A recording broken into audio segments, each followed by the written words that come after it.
Semaine 12, jour 2. Bonjour et bienvenue à Dieu au quotidien, notre série d'études méditatives sur l'Évangile selon Jean. C'est le deuxième jour de notre étude du chapitre 12 et nous réfléchirons ensemble sur les versets 4 à 13. Vous vous souvenez sans doute qu'hier nous avons vu comment Marie, la sœur de Lazare et de Marthe, a manifesté son amour et son humble respect pour Jésus en versant sur ses pieds un parfum d'une grande valeur et en les séchant avec ses cheveux. Elle était motivée par l'adoration. Les versets 4 à 6 de notre chapitre nous révèlent la motivation différente d'une autre personne. Un de ses disciples, Judas l'Iscariote, fils de Simon, celui qui allait le trahir, dit « Pourquoi n'a-t-on pas vendu ce parfum 300 pièces d'argent pour les donner aux pauvres ?»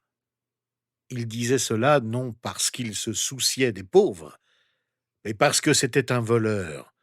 Et comme il tenait la bourse, il prenait ce qu'on y mettait. Voyez-vous, Judas n'était pas motivé par l'adoration. Il n'était pas motivé par le souci des pauvres. Judas était motivé par l'égoïsme. On pourrait considérer l'expression d'amour de Marie et dire « quel dévouement !» Mais Judas, lui, s'exclama « quel gâchis !»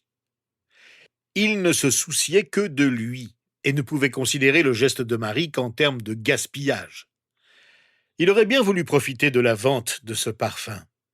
C'est généralement ce qui arrive quand quelqu'un donne ce qu'il a de meilleur au Seigneur. Ne laissez jamais personne vous culpabiliser parce que vous avez donné le meilleur de vous-même à Jésus. En critiquant ce qu'a fait Marie, Judas nous montre que souvent, ceux qui critiquent réagissent pour leur propre intérêt et n'hésitent pas à mentir pour cacher leur véritable motivation. Parfois, nous nous mentons même à nous-mêmes sur nos véritables motivations. Nous les dissimulons. Judas donnait l'apparence d'être le meilleur et le plus motivé des disciples.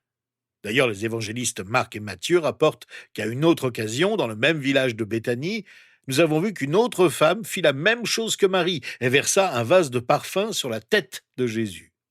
L'ensemble des disciples réagit alors comme Judas, en disant « À cette vue, les disciples s'indignèrent et dirent « À quoi bon un tel gaspillage ? On aurait pu vendre ce parfum très cher et donner l'argent aux pauvres. » L'ensemble des disciples n'avait pas compris la véritable valeur du geste de cette femme, mais avait bien l'intention de donner l'argent récolté pour les pauvres. Mais Jean nous révèle les vraies intentions de Judas, motivées par l'égoïsme. Il n'avait pas du tout l'intention de servir Dieu.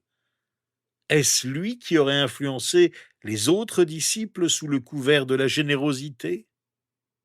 Nous ne pouvons pas le confirmer, mais son attitude hypocrite doit nous servir d'avertissement. Jésus coupe court à la remarque mal placée de Judas, comme nous le lisons aux versets 7 et 8. Jésus dit alors « Laisse-la, elle a gardé ce parfum pour le jour de mon ensevelissement. En effet, vous avez toujours les pauvres avec vous, tandis que moi, vous ne m'aurez pas toujours. » Notons que Marie n'a pas cherché à justifier son geste d'amour profond pour Jésus auprès de ses disciples. Jésus prend de suite sa défense et elle le laisse tirer les conclusions. Ce qu'elle a fait est digne de louange. Jésus indique clairement ici que Marie avait une sensibilité spirituelle que les autres personnes présentes n'avaient pas. Elle savait intuitivement qu'un moment important de la vie de Jésus approchait. Elle ne savait peut-être pas exactement quand il mourrait sur la croix, mais elle savait que quelque chose se profilait à l'horizon. Jésus dit qu'elle a agi ainsi parce qu'elle savait quelque chose que ses disciples ne semblaient pas comprendre. Pour lever toute ambiguïté, Jésus précise « Vous aurez toujours des pauvres avec vous ». Jésus ne dit pas ici d'ignorer les pauvres. En fait, la Bible regorge de passages sur le ministère auprès des pauvres. Jésus ne dit pas de ne pas les aider. Il dit simplement qu'on ne doit pas se servir de la cause des pauvres comme excuse pour satisfaire ses propres intérêts. Il y a des moments où nous ressentons le besoin de manifester notre amour pour Dieu. L'élan qui nous pousse à accomplir une œuvre de grande générosité fait partie de ces moments exceptionnels. Pour Marie, c'était maintenant ou jamais. Elle a accompli son geste au bon moment, juste avant la mort de son Sauveur et Seigneur. Jésus le rappelle clairement ici. Il prend bien sûr la cause des pauvres à cœur, mais le moment choisi par Marie était particulier.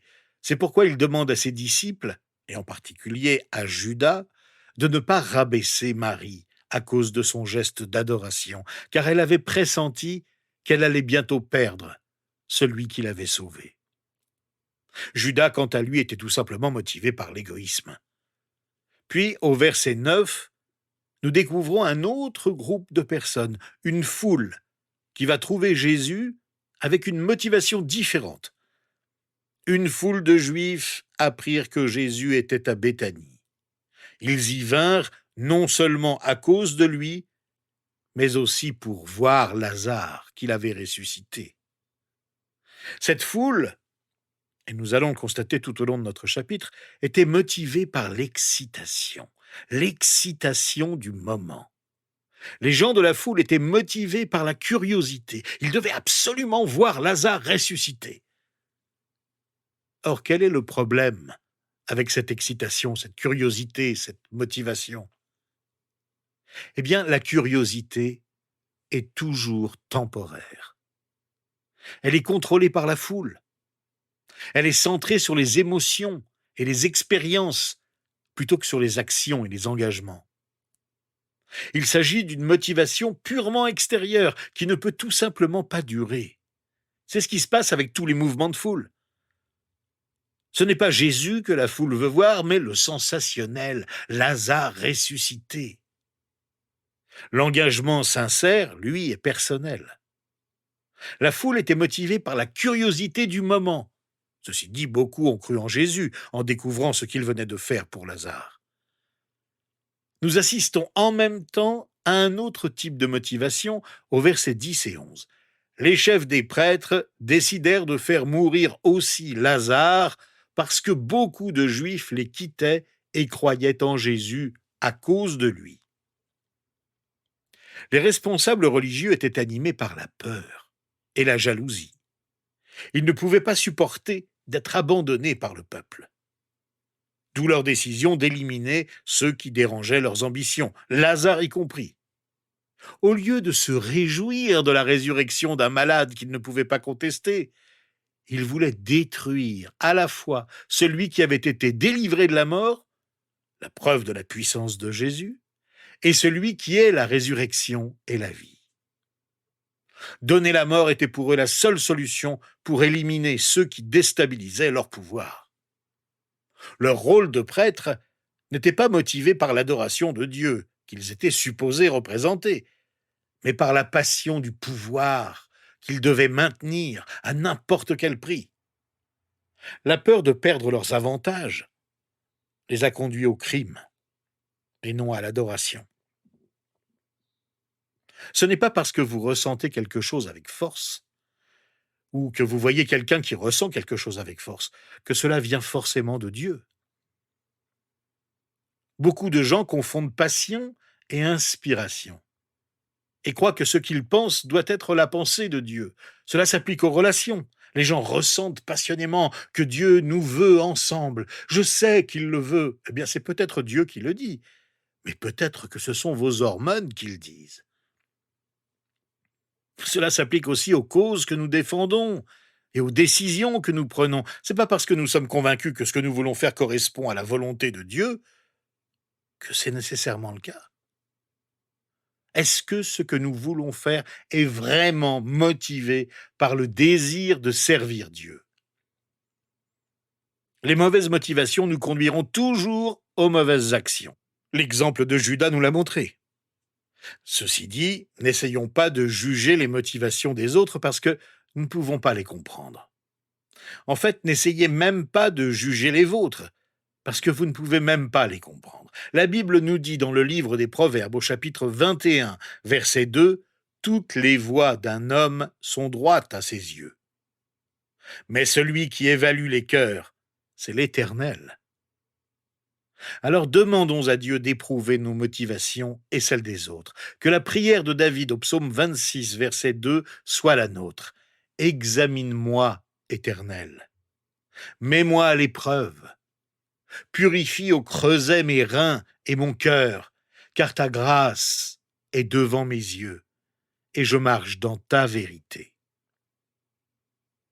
David recherchait l'intégrité, et Dieu seul peut voir la sincérité de notre motivation. Prions-le donc de sonder nos cœurs, pour que notre motivation première soit toujours de l'adorer, lui qui nous voit tels que nous sommes. Il a vu, il a compris, et il a accepté l'adoration extravagante de Marie. Il a aussi vu les intentions malhonnêtes de Judas et lui a demandé de ne pas agacer Marie. Il voit aussi nos propres motivations. Notre Père Céleste, toi qui connais nos cœurs, nos intentions, nos motivations,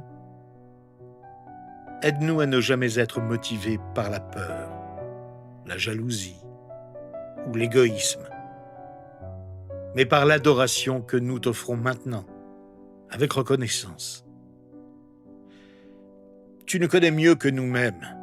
Sonde-nous, éprouve-nous, et que ta volonté s'accomplisse en nous. Car c'est toi et toi seul que nous voulons adorer, toi et toi seul que nous voulons servir.